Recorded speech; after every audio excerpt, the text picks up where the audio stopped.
Magandang araw mga kaibigan. Pag-usapan naman natin ngayon ang presyo ng galunggong. Tinawag na poor man's fish.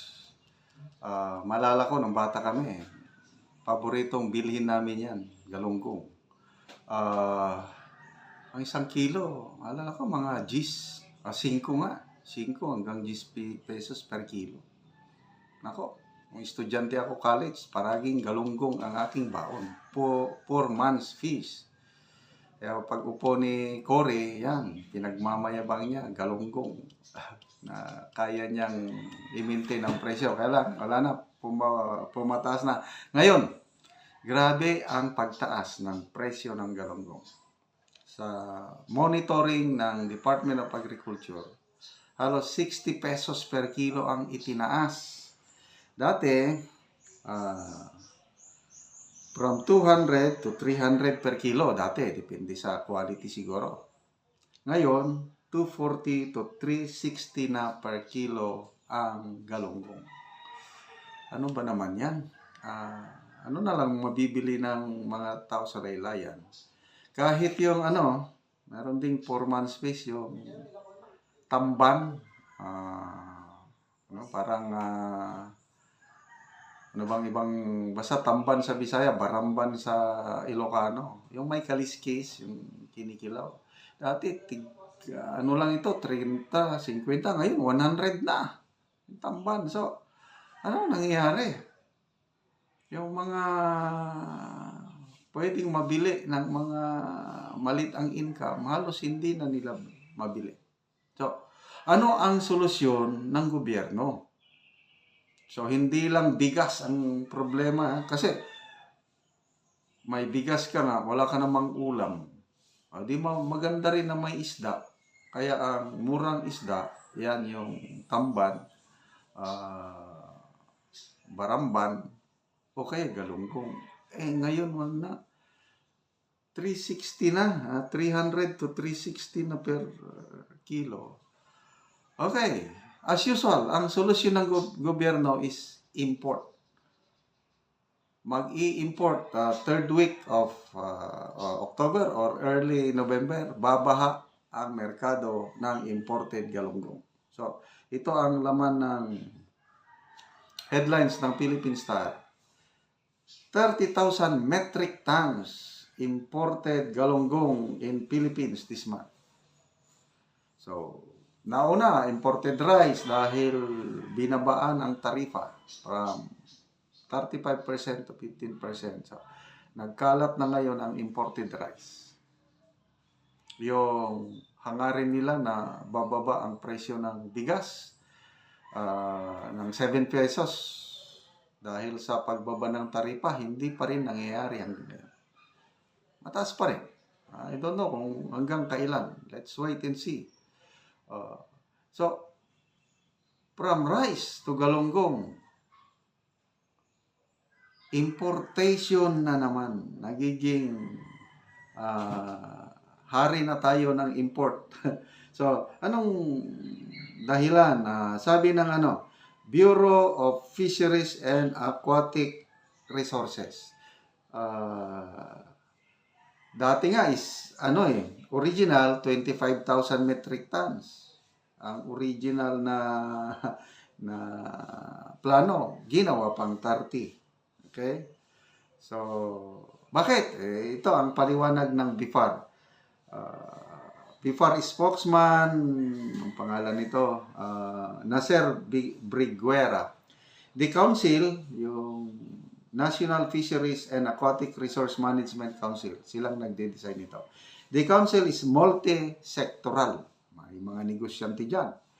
The volume is based on the actual consumption during the previous year. We also don't want the imported fish to compete with local production.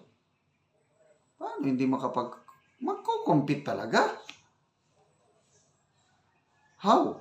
Kaya we do not want the imported fish to compete with local production. Dinagdagan. 25,000 metric tons, ginawang 30,000. Di lalong dadami ang competition ng local production. Hindi ko maintindihan itong ating gobyerno,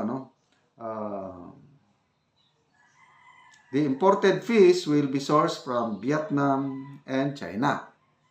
Tapos, ito pa, BIFAR blamed inflation for making galunggong no longer the 4 months fish. Sinisi ang inflation. Ipinagmamayabang good news sana ito eh. Ako, binabantayan ko yung inflation kasi mataas eh. If I'm not mistaken, nung July, 4.4%. July. Nung August, bumaba ng 3.3%. Wow! September, naging 1.1 na lang. Sabi ko, okay to ah. Kasi kung tuloy-tuloy na talagang bababang inflation, medyo makaka-relax tayo yung mga customers. Habang ang announcement ng Philippine Statistics Authority na ipababa na nila ng 1.1% ang inflation sa Pilipinas, ito na naman ngayon sasabayan ng pag-import ng galunggong dahil daw sa inflation. Ano ba talaga? Bumababa talaga ang presyo o data lang yan?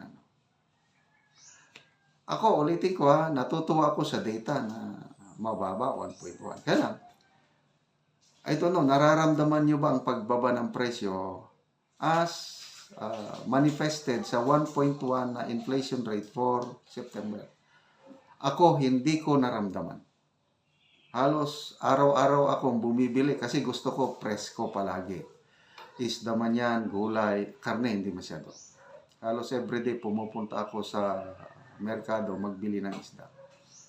Hindi bumababa ang presyo ng isda. Yung bigas, ito nga, may nabasa akong articles, statement, mga press release from Speaker Martin Romualdez. Bumaba na, sabi ni Speaker ng 40 to 42 pesos ang kilo ng bigas. Bumaba na daw eh. Sabi naman ng Department of Agriculture, binawi nila yung prediction nila ng October, bababa ang presyo ng bigas. Sa January na daw mararamdaman. Ngayon, ang speaker ang nagsasabi na bumaba na ang presyo ng bigas 40 to 42. I don't know kung saan kinuha ni Speaker Martin Romualdez yung kanyang data na bumaba na. Kumusta sa inyong lugar? Meron na bang 40 to 42 pesos per kilo? Yung regular, hindi yung hindi yung pang 4 piece na tig 29. Iba yon. Kasi subsidize yun. Hindi yung kadiwa. Subsidize yun. Yung normal ba na bilihan, kung meron man, baka ito yung brown, yung kung kainin man ng tao, mapipilitan na lang kasi dugmok yung maliliit na yung particles. Baka yun ang sinasabi ni Speaker Martin Romualdez. Kasi sa programa ni Ted Filon, yung Think About It, iba-iba ang presyo ng bigas sa bawat region. Ang pinakamahal na region is Western Visayas, 59 per kilo.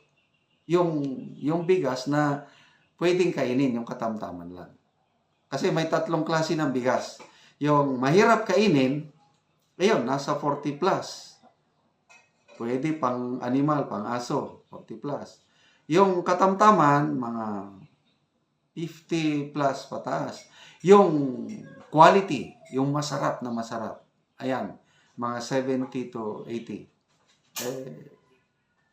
Baka ang sinasabi ni Speaker Martin Romualdez, yun nga, yung masyadong maliliit na particles. I don't know, si Speaker, kung naranasan na ba niyang kumain ng ganong maliliit na particles. Ako naranasan ko. Yung narik, panahon ng bata pa kami, may bagyo sa aming lugar. Naku, nakipila kami, walang bigas eh. Naku, mabaho. Ano bang tawag sa NFE yan? May terminology ni Ted Filon eh. Yung, wala na. Pasira na. Yun yung ibinenta ng NFA, yung TIG 29. Kalimutan ko yung term. Parang waray term.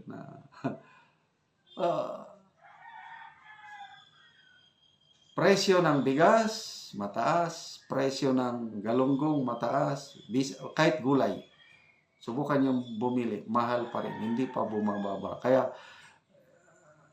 although magandang balita, yung 1.1% na lang ang overall inflation, kailangan ang pagkain mataas pa rin. Siguro, transportation cost, yung crudo, yan, bumaba. Talagang bumaba naman crudo. Kailangan pagkain, mataas pa rin ang presyo ng pagkain. So, good luck sa pag-i-import na naman ng galunggong, pag-i-import ng bigas, sige lang import ng import. Nakikinabang mga importers, kawawa ang mga local fishermen and local farmers.